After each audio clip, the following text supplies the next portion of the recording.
স্বাগত গ্লোবাল টাইমে। বিশ্বের নানা প্রান্তের খবর নিয়ে আপনাদের সঙ্গে আছি আমি আসিফ টিপু। দেখছিলেন শিরোনামগুলো।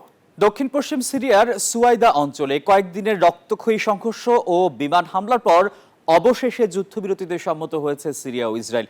এই যুদ্ধবিরতিতে মধ্যস্থতা করেছে যুক্তরাষ্ট্র। তুরস্ক, জর্ডান এবং অন্যান্য প্রতিবেশী দেশসমূহ এই উদ্যোগকে স্বাগত জানিয়েছে। সিরিয়ার সুহাইদার সংঘর্ষের পর মার্কিন মধ্যস্থতায় দামেস্ক ও তেল আবিব যুদ্ধবিরতিতে সম্মত হয়েছে। তুরস্কে নিযুক্ত মার্কিন রাষ্ট্রদূত টম ব্যারেক শনিবার ভোরে সামাজিক যোগাযোগ মাধ্যম এক্সে জানান, ওয়াশিংটনের সমর্থনে এই যুদ্ধবিরতিতে পৌঁছানো সম্ভব হয়েছে। ব্যারেক আরও জানান, যুক্তরাষ্ট্র সিরিয়ার দ্রুজ, বেদুইন ও সুন্নি সম্প্রদায়কে অস্ত্র নামিয়ে শান্তিপূর্ণ সহাবস্থানে উৎসাহ দিচ্ছে।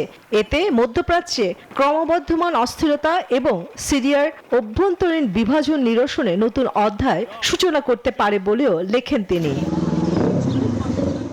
এর আগে 17 জুলাই ইসরায়েল সিরিয়ার রাজধানী দামেস্ক ও সুহাইদা অঞ্চলে সিরিয়ার সরকারি বাহিনীর উপর ভারী বিমান হামলা চালায়। ইসরায়েলের দাবি, তারা এই হামলা চালিয়েছে দ্রুজ সংখ্যালঘুদের রক্ষার জন্য, যাদের উপর স্থানীয় সশস্ত্র গোষ্ঠী এবং সরকারি বাহিনীর মধ্যে সংঘর্ষে বহু হতাহতের ঘটনা ঘটে।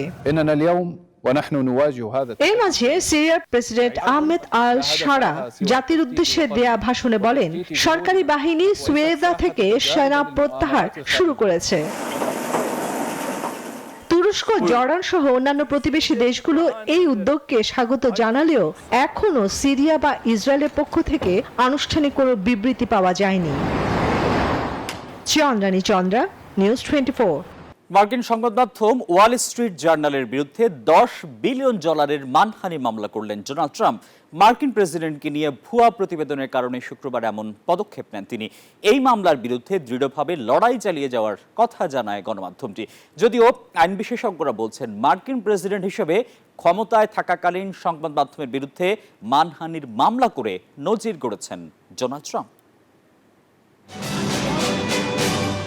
দ্বিতীয় মেয়াদে যুক্তরাষ্ট্রের মসনদে বসার পর থেকে শীর্ষ মার্কিন গণমাধ্যমগুলোকে চাপে রেখেছেন ট্রাম্প।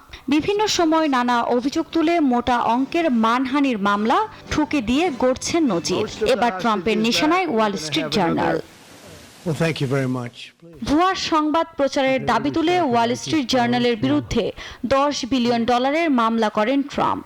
শুক্রবার মায়ামি অঙ্গরাজ্যের আদালতে দায়ের করা মামলায় বলা হয়, বহুল আলোচিত যৌন অপরাধী জেফ্রি অ্যাপস্টেইনকে 2003 সালে ট্রাম্পের পক্ষ থেকে জন্মদিনের শুভেচ্ছা কার্ড পাঠানো নিয়ে প্রতিবেদন করে সংবাদ মাধ্যমটি, যেখানে দাবি করা হয় ওই কার্ডে যৌন উত্তেজনাকর ছবি এবং গোপনীয় কথা লেখা ছিল।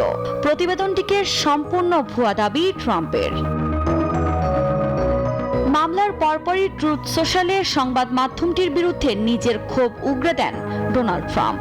তার দাবি, 2006 সালে আইনি জটিলতা জনসমক্ষে আসার আগেই অ্যাপস্টেইনের সঙ্গে সম্পর্ক ছিন্ন করেন।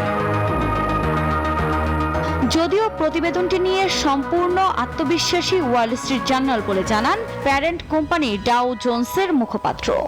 এই মামলার বিরুদ্ধে দৃঢ়ভাবে লড়াই চালিয়ে যাওয়ার কথাও জানান তিনি।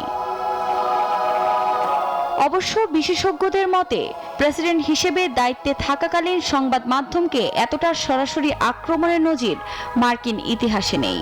একে মত প্রকাশের স্বাধীনতার উপর সরাসরি চাপও বলছেন কেউ কেউ। আফরিন মৌ, নিউজ 24। যুক্তরাষ্ট্রের লস অ্যাঞ্জেলেসে কান্ট্রি শেরিফের প্রশিক্ষণ কেন্দ্রে বিস্ফোরণের ঘটনায় অন্তত 3 জন নিহত হয়েছেন। স্থানীয় সময় শুক্রবার সকাল 7:30 পূর্ব লস অ্যাঞ্জেলেসের বিস্কাইলুজ সেন্টার পুলিশ প্রশিক্ষণ একাডেমিতে এই বিস্ফোরণের ঘটনা ঘটে। প্রশিক্ষণ কেন্দ্রে শেরিফ বিভাগের বিশেষ প্রয়োগকারী ব্যুরো ও বোমা স্কোয়াডের কার্যক্রম পরিচালিত হয়। লস অ্যাঞ্জেলেস কাউন্টি শেরিফ ডিপার্টমেন্টের শেরিফ রবার্ট লুনা জানান, বিস্ফোরণে নিহত 3 জনই ছিলেন দক্ষ ও অভিজ্ঞ কর্মকর্তা, যারা 19 থেকে 33 বছর পর্যন্ত বিভাগের সঙ্গে যুক্ত ছিলেন। তবে বিস্ফোরণের কারণ এখনো তদন্তাধীন। শেরিফ লুনা এটিকে একটি বিচ্ছিন্ন ঘটনা হিসেবে উল্লেখ করেছেন। ইউক্রেনের ওডেসায় রাতভর রাশিয়ার ড্রোন হামলায় নিহত 1 জন। এর মধ্যেই ইউক্রেনের আরও অঞ্চল দখলে নেয়ার দাবি করেছে রুশ বাহিনী, যদিও কঠোর প্রতিরোধের হুমকি দিয়েছেন ভলোদিমির জেলেনস্কি। এদিকে রাশিয়ার জ্বালানির উপর নতুন নিষেধাজ্ঞা আরোপ করেছে ইইউ, যদিও এমন পদক্ষেপে বিচলিত নন বলে জানান সাবেক রুশ প্রেসিডেন্ট দিমিত্রি মেদভেদেভ। শনিবার ভোরে রাশিয়ার একের পর এক ড্রোনের আঘাতে কেঁপে ওঠে ইউক্রেনের রাজধানী কিয়েভ ও ওডেসা শহর। ভয়ে দিক বিদিক ছুটতে থাকেন মানুষ। এ হামলায় বেশ কয়েকজন হতাহতের খবর পাওয়া গেছে। ক্ষতিগ্রস্ত হয়েছে বেশ কয়েকটি ভবনও। রাশিয়ার এ হামলার পর থেকে ঘুমহীন রাত কাটছে স্থানীয়দের। নিরাপদ স্থানে আশ্রয় নিয়েছেন অনেকে। এর মধ্যে ইউক্রেনের খার্কিভ, দোনেস্ক এবং জাপোরিজিয়ার অন্তত 10টি বসতি নিয়ন্ত্রণে নেয়ার দাবি করেছে রুশ বাহিনী। এ নিয়ে কোনো মন্তব্য না করলেও কঠোর প্রতিরোধের হুমকি দিয়েছেন ভলোদিমির জেলেনস্কি। সেই সঙ্গে যুদ্ধবিরতির আলোচনার গতি বাড়ানোর ওপরও জোর দেন তিনি। এদিকে রাশিয়ার উপর চাপ বাড়াতে জ্বালানি খাতে নতুন নিষেধাজ্ঞা আরোপ করেছে ইউরোপীয় ইউনিয়ন। নতুন নিষেধাজ্ঞার আওতায় প্রতি ব্যারেল অপরিশোধিত জ্বালানি তেলের মূল্য নির্ধারণ করা হয়েছে $47.6।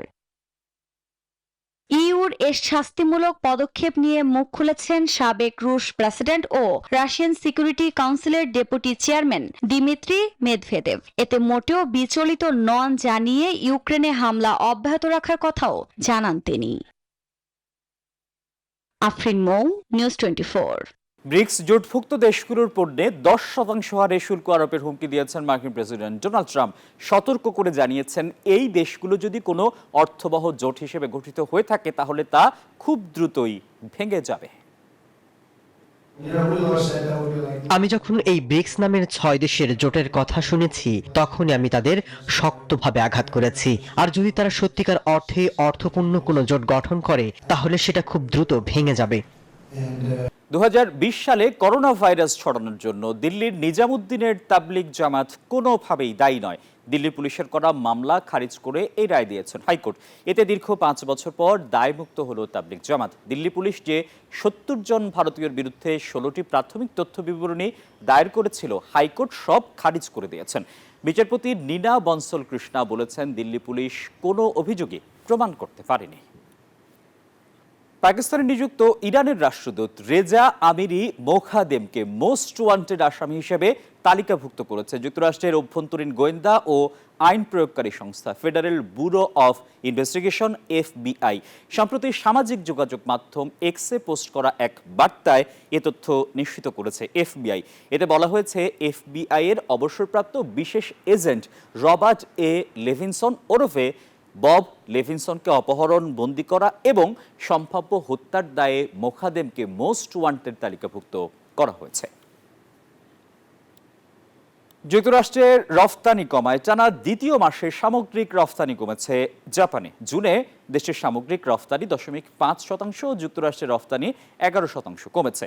দেশটিতে গাড়ি রফতানি কমেছে 26.7%। এতে প্রথমার্ধে 2.2 ট্রিলিয়ন ইয়েন বাণিজ্য ঘাটতিতে পড়েছে জাপান।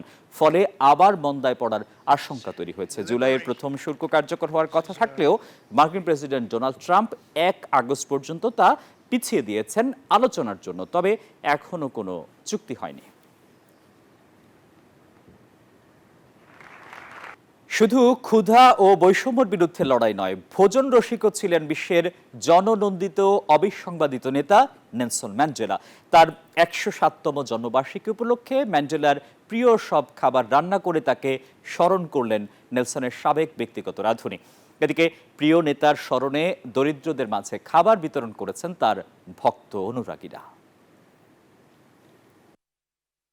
বিশ্ব ইতিহাসে যারা মানব মুক্তির পথ দেখিয়ে সভ্যতার আলোক প্রজ্বলিত রেখেছেন, সেই স্বল্প সংখ্যক মহানায়কদেরই একজন কমরেড নেলসন ম্যান্ডেলা, যিনি মাদিবা নামেও পরিচিত। অন্ধকারাচ্ছন্ন আফ্রিকার কালো মানুষদের তিনি মুক্তির পথ দেখিয়েছেন। এই মহান নেতার 107তম জন্মবার্ষিকী উপলক্ষে এবার তার সাবেক রাঁধুনি দিলেন ভিন্ন এক তথ্য। বিশ্বব্যাপী দারিদ্র্য, ক্ষুধা ও বৈষম্যের বিরুদ্ধে লড়াই করা এই মানুষটিও ছিলেন ভোজন রসিক। শুধু খেতে নয়, খাওয়াতেও ভালোবাসতেন। তবে সাধ্যের মধ্যে তিনি খুঁজে নিতেন ভিন্ন স্বাদ। রাঁধুনি জুলিসোয়া এন্দোইয়া জানান, স্যাম্প আর বিনস, বাটারনাট, স্যুপ আর মালবা পুডিং এসব খাবার তিনি পছন্দ করতেন। তাই তাকে স্মরণ করে নিজ হাতে এসব খাবার রান্না করেছেন। তবে শুধু তাই নয়, রন্ধন শিল্প স্কুল প্রতিষ্ঠার পরিকল্পনা নিয়েছেন তিনি। আমি মাদিবা হতে চাই না, কিন্তু এমন কিছু করতে চাই যা ওনাকে গর্বিত করবে।